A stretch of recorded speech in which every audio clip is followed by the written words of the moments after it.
Pemirsa, gugus tugas COVID-19 Jawa Barat bekerja sama dengan Kodam 3 Siliwangi untuk menekan penyebaran COVID-19 di secapa Angkatan Darat. Sejauh ini 1.262 calon perwira telah terinfeksi COVID-19. Keterangan lebih lanjut akan dijelaskan langsung oleh Kepala Staf Angkatan Darat.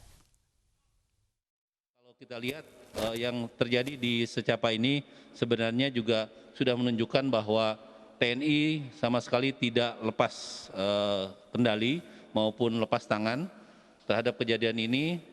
TNI sudah langsung melakukan langkah-langkah. Di sini ada Pak Kakesdam juga sudah menyampaikan kepada saya pada awal terjadinya kasus ini di secapa itu melakukan rapid test dan juga melakukan swab yang dilakukan pemeriksaannya itu di RSPAD Gatot Subroto. Dan dari hasil tersebut langsung dilakukan juga langkah-langkah yang diperlukan. Contohnya bagi yang OTG ya itu dilakukan isolasi mandiri dan isolasinya itu langsung di komplek secapa ya karena itu aman dari pihak luar, dari masyarakat. Kemudian juga yang ada gejala walaupun sedikit gejalanya tetap diambil langkah yang aman yaitu merujuk ke Rumah Sakit Dustira atau kalau diperlukan RSPAD Gatot Subroto juga sudah siap untuk memberikan pelayanan kepada pasien. Gitu. Jadi itu yang bisa saya sampaikan. Pertama-tama saya sampaikan kehadiran kami di sini, saya Kapendam 3 Siliwangi dan Kakesdam mendampingi dari gugus tugas Provinsi Jawa Barat perkembangan COVID di wilayah Jawa Barat. Tetapi barusan kami baru melaksanakan Vikon dengan Bapak Kasat. Tentunya rekan-rekan banyak menanyakan kepada saya sendiri ataupun ke Kakesdam tentang perkembangan yang secapa. Ya. Petunjuk terakhir dari Bapak Kasat, apabila rekan-rekan mau menanyakan tentang masalah yang di secapa, silahkan besok hadir di secapa dan langsung menanyakan kepada Bapak Kasat. Ya.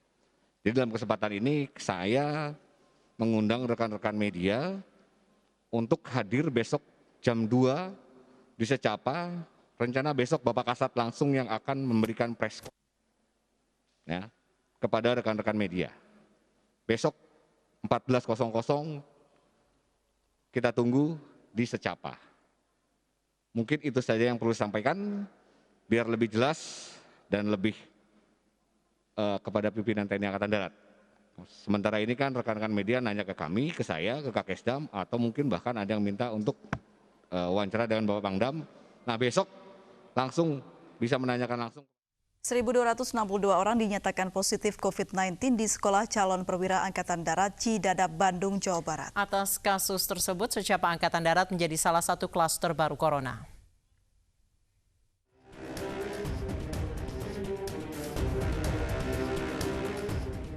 Sekolah Calon Perwira Angkatan Darat di Cidadap, Kota Bandung menjadi klaster baru corona terbesar saat ini.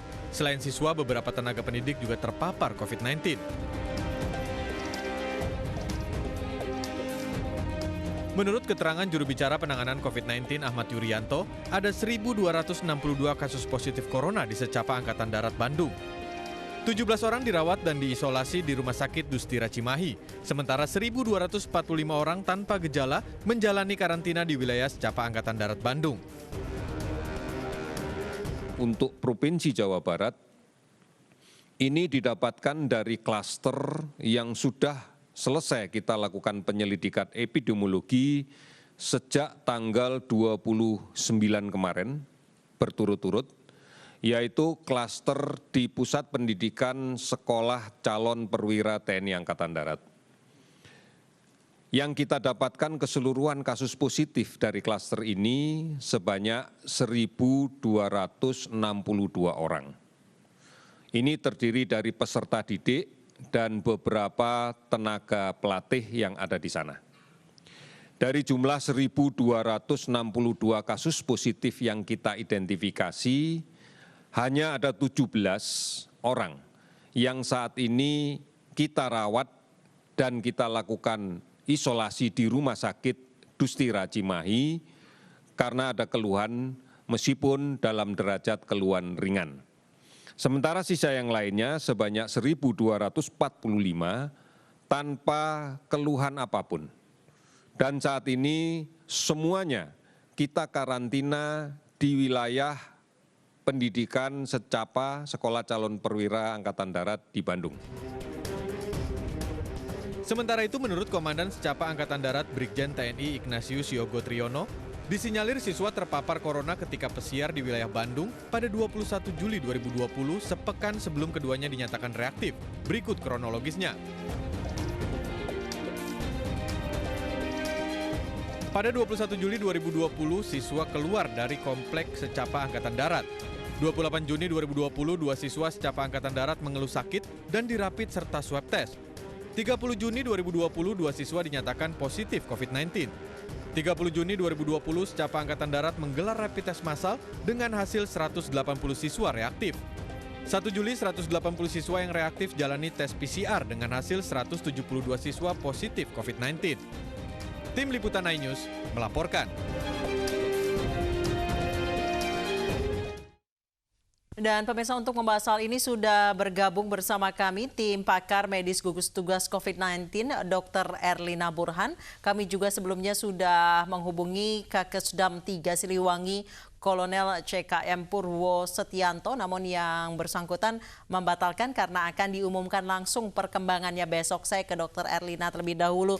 Dokter, untuk protap seperti di barak maupun di mes seperti itu, seharusnya seperti apa sih, Dok? Apakah nunggu sakit dulu baru di rapid atau di swab, atau mereka yang baru pulang dari meeting, pertemuan, ataupun keluar dari komplek itu setibanya di komplek harus langsung di rapid? Ya, intinya sebetulnya adalah kalau pelatihan itu kan ada interaksi banyak orang ya, ada kerumunan. Itu protokol kesehatan di situ harus dijalankan secara ketat. Nah, pertanyaannya, ini sampai 1.000 lebih, 1.600 atau 1.200 yang positif. Pertanyaan adalah, apakah protokol kesehatan dijalankan dengan benar dan komprehensif? Tadi saya mendengar dikatakan karena ada calon perwira ini yang izin keluar. Nah, seharusnya kalau mereka ke masyarakat kan protokol kesehatan tetap dilaksanakan. Jadi bukan hanya karena di pelatihan dilakukan, tapi kalau keluar tidak. Buktinya kan ini banyak yang tertular kan. Tapi menurut saya tidak apa-apa, yang penting teridentifikasi dan saya yakin pasti pihak TNI tahu apa yang harus dilakukan. Berarti ada indikasi tidak menjalani protokol kesehatan dengan benar begitu ya, Dok ya. Lalu bagaimana caranya agar ke depannya di tempat seperti ini tidak terulang lagi begitu? Kita kan ini TNI loh, mereka yang selama ini mengawal pelaksanaan kok sampai 1.000 lebih tertular. Di mana ini missingnya? Ya, seperti apa yang seharusnya dilakukan? Sistem apa yang harus dilakukan, Ibu? Ya, protokol kesehatan mau nggak mau harus ketat, karena ini kan latihan ini orang banyak ya bersama-sama, dan saya nggak tahu apakah latihannya ini juga berdekatan ya, jadi harusnya jaga jarak itu pasti harus dilakukan, pakai masker ya, dan cuci tangan. Nah, ini kita nggak tahu yang mana yang tidak dilakukan. Baik, Ibu Erlina, kalau kita lihat seperti apa sih Ibu Erlina seharusnya protap yang diberlakukan di asrama ataupun di barak, mungkin seperti tata cara makan yang sebelumnya prasmanan diambil sendiri kemudian harus diambilkan oleh petugas. Seperti apa sih protap yang telah disosialisasikan kepada mes-mes gitu, Ibu? Ya, jadi kalau makan di barak atau di mes atau di asrama itu kan bersama-sama ya. Jadi kalau bisa jangan berhadap-hadapan, karena kalau makan kan maskernya dibuka ya kan. Nah, lalu berhadap-hadapan, berbicara, nah barangkali ada percikan droplet itu karena berhadap-hadapan. Jadi kalau saran saya jangan berhadap-hadapan, kalaupun berhadap-hadapan jaraknya 2 meter. Jadi lebih baik bersebelahan, karena kan kalau dan jangan saling melihat begitu ya. Baik, kalau tim gugus tugas sendiri apakah melakukan pemantauan rutin ke barak, ke mes maupun asrama, baik TNI maupun Polri, Ibu? Ya, harusnya kan SOP-nya ini kan menuju new normal ya. Jadi SOP new normal itu harus dilaksanakan. Kalau makan di barak kan dulu kan bersama-sama, ambil sendiri, makan berhadap-hadapan, antri juga bukan ya. Nah, pas saat antri juga apakah jarak juga dijaga atau tidak? Ya, jadi mesti, ya saya nggak mau bilang tidak taat, tapi setahu kita kan TNI ini sangat disiplin ya, sangat taat. Tapi ya saya nggak tahu, ini mungkin kecolongan saja, dan ini membuktikan bahwa COVID ini sangat menular ya. Jadi hanya dengan 2 orang yang keluar asrama lalu datang itu bisa menularkan, kalau memang itu yang pertama ya, bisa menularkan lebih dari 1.000. Jadi ingat, penyakit ini sangat-sangat infeksius, artinya sangat menular, maka protokol kesehatan harus ketat, apalagi ini pelatihan, keramaian, ya, makan bersama-sama. Ya, Dr. Erlina, perlukah adanya SOP dengan SOP yang lama? Ya, Dr. Erlina, perlukah adanya pengurangan kapasitas di setiap asrama, dokter, mengingat ini jumlahnya begitu banyak yang tertular begitu? Ya, seharusnya begitu. Seperti sekolah kan kita sarankan kalau kapasitas kelas ada 40, ya masuknya pakai shift, pada shift pagi 20, sehingga jarak itu bisa terjaga gitu. Tapi kalau ruangannya tetap, orangnya banyak, ya mana mungkin kita bisa jaga jarak gitu. Jadi harusnya dibagi lah, yang artinya itu diikutin tuh jarak 1 atau 2 meter itu, berapa orang yang bisa ikut pelatihan dalam satu waktu. Jadi seharusnya kan misalnya 2.000 orang pelatihan biasanya bisa sekaligus, ini harus dibagi-bagi ya. Seperti yang sekarang dilakukan oleh ujian masuk perguruan tinggi, itu kan anak-anak dibagi-bagi, nggak rame-rame. Baik, Dr. Erlina, perlukah tempat-tempat seperti tempat perkumpulan orang seperti barak, mes, asrama, ataupun kantor-kantor yang sudah mulai beroperasi, itu idealnya pegawai atau penghuninya itu dirapid setiap berapa minggu atau berapa bulan sekali, Bu? Saya ingin menyampaikan kalau rapid itu tidak efektif untuk diagnosis. Jadi jangan pakai rapid, kalau mau di swab kalian. Idealnya berapa kali dalam satu bulan, Ibu? Rapidnya reaktif artinya bukan kasus yang awal, bukan kasus dini, tapi sudah kasus yang lanjut, karena reaktif itu menunjukkan ada gejala dan itu terjadi setelah 5-7 hari virus seseorang terpapar virus. Jadi menurut saya jangan pakai rapid. Iya, baik. Swabnya idealnya berapa kali dalam satu bulan, Ibu? Kita mesti lihat intensitas kebersamaan mereka seperti apa. Kalau misalnya ruangannya kecil, ramai sekali, itu harus semakin sering itu di swab. Baik. Terima kasih Dr. Erlina Burhan telah bergabung bersama kami di iNews Sore. Pemirsa, kita beralih ke informasi lain. Seorang petugas kebersihan di Stasiun Bojonggede menemukan uang 500 juta rupiah dalam kantong plastik yang tergeletak di gerbong kereta. Uang ratusan juta rupiah itu langsung diserahkan ke layanan penumpang KRL yang ternyata sedang dicari oleh pemiliknya.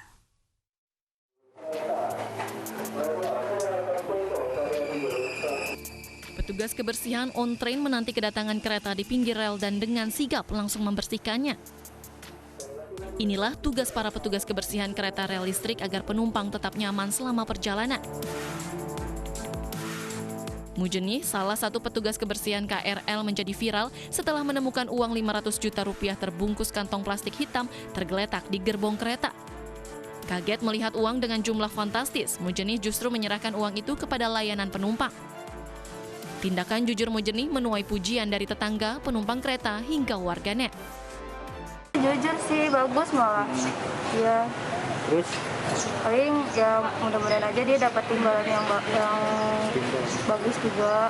Kalau menurut saya sih itu bagus ya, karena artinya dia membalikan yang memang bukan punya haknya dia.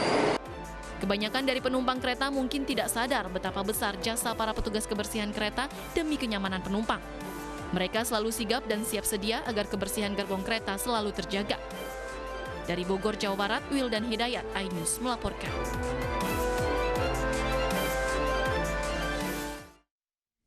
Untuk menggali lebih lanjut kisah kejujuran di atas kereta, sudah ada Louis Ayu yang saat ini bersama dengan Humas KCI, Anne Purba, dan penemu uang 500 juta Mujeni. Selamat sore, Louis. Seperti apa kisah penemu uang 500 juta di kereta, Louis?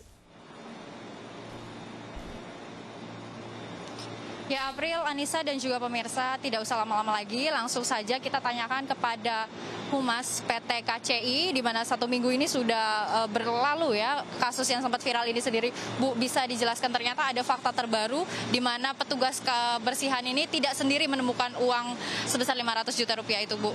Bisa dijelaskan kepada pemirsa News? Ya, secara resmi sebenarnya bukan fakta terbaru ya, karena baru hari ini kami melakukan rilis bahwa sebenarnya kejadiannya sejak hari Senin, tapi karena ini memang pekerjaan rutin kami. Jadi penemuan barang ini bukan hanya karena nilainya 500 juta, tetapi kami melakukannya setiap hari setelah KRL beroperasi. Ini kan stasiun Bogor ini stasiun keberangkatan awal dan stasiun akhir. Di stasiun akhir, setiap KRL ini akan dilakukan penyisiran oleh tim pengawal kereta melalui teman-teman pengawal kereta. Ini akan dilakukan penyisiran gerbong demi gerbong atau kereta demi kereta untuk memastikan penumpang tidak ada yang tertinggal dan mengumpulkan barang-barang tertinggal untuk diinput di lost and found. Kalau Mas Mujeni itu berangkat dari Bojonggede untuk membersihkan KRL. Jadi mereka mengumpulkan barang-barang yang tertinggal dan ada barang tertinggal di kursi prioritas. Mereka melakukan pengecekan bersama. Kemudian diwakilkan Mas Mujeni melaporkan ke passenger service stasiun agar diinput di lost and found. Jadi sebenarnya ini adalah pekerjaan rutin kami. Tidak hanya karena 500 juta, setiap hari kami hampir menemukan laptop yang sering ketinggalan. Tempat makan, kemudian pakaian, dan bentuk lainnya. Lebih dari 50% kami bisa mengembalikan barang. Sisanya kemana? Setelah 3 bulan, barang-barang tersebut seperti pakaian yang biasanya tidak diambil itu pakaian, helm, jaket, tempat makan, itu akan kami bersihkan, kami laundry, dan kami berikan kepada yang membutuhkan ke desa-desa ataupun ke yayasan, melalui yayasan. Jadi sebenarnya ini sudah rutin kami lakukan. Dan seminggu kemarin teman-teman menemukan ada plastik hitam, kita tidak tahu ternyata di dalamnya itu ada uang 500 juta. Jadi mungkin karena formulir yang tersebar di media sosial itu atas nama Mas kemudian ini baik Bu, karena atas nama surat itu milik Mujeni, boleh Ibu diwakilkan Abang Mujeni ini sebentar ngobrol sama pemirsa News. Abang mungkin bisa, tadi kan Abang berangkat dari stasiun Bojonggede, mungkin bisa dijelaskan pada saat bersihkan di gerbong berapa, terus kemudian ditemukan di kursi mana? Kereta itu kan 48 Mbak, jadi depannya 4, belakangnya 8 ya. Itu pas saya pindah di Bogor, jalur 5, masuk jalur 5, saya turun baru sweeping dapat satu rangkaian. Nah terus ada bungkusan, saya berdua sama Mas Egi, langsung saya serahkan ke Pak Iqbal, disaksikan dengan Bapak Mustaqim, itu aja Mbak. Kenapa Bang Mujeni ini memilih memutuskan untuk membalikan uang itu kepada pihak-pihak terkait, Bang? Ya karena bukan milik saya Mbak, gitu aja. Gitu aja Mbak. Bukan milik Abang? Iya. Sebelumnya apakah Abang ini mengetahui siapa pemilik dari barang tersebut? Mungkin Abang pernah melihat atau terakhir kali ada yang dia meninggalkan barang tersebut? Kebetulan saya nggak lihat Mbak, gitu. Saya langsung ke passenger, pulang dari passenger, saya minta pom serah terima dari isi lainnya itu plastik. Saya balik lagi mau progres gitu, progres ke ya. Setelah Abang laporkan ke petugas passenger service ini sendiri, tentu pemilik uang tersebut kan melaporkan juga. Pasti kan Abang ini ketemu sama pemiliknya. Mungkin respon dari pihak pemiliknya seperti apa? Bapak ini kayak jadi passenger service, jadi bukan Mas Mujeni. Ya. Berarti yang bertemu dengan pemilik uang tersebut adalah petugas passenger service ya? Jadi yang perlu kami sampaikan, ini teamwork yang rutin kami lakukan. Ada SOP-nya. Ya, yang melakukan penyisiran adalah pengawalan kereta. Yang membersihkan kereta adalah Mas Mujeni dengan teman-teman on trip cleaning lainnya. Yang menginput barang tersebut adalah passenger service. Yang bertemu langsung dengan pengguna kami adalah passenger service. Baik, terima kasih banyak Bu Ana atas waktunya. Ini sangat jelas sekali terkait informasi yang beredar pekan ini. Demikian Anissa dan juga April, informasi dari Stasiun Bogor, Jawa Barat, kembali ke studio. Baik, terima kasih Louis Ayu melaporkan langsung dari Bogor, Jawa Barat. Pemirsa, usai jeda, tempat hiburan malam di kawasan Cilandak, Jakarta Selatan digerebek aparat Satuan Polisi Pamong Praja. Sesaat lagi di Ayu Sore.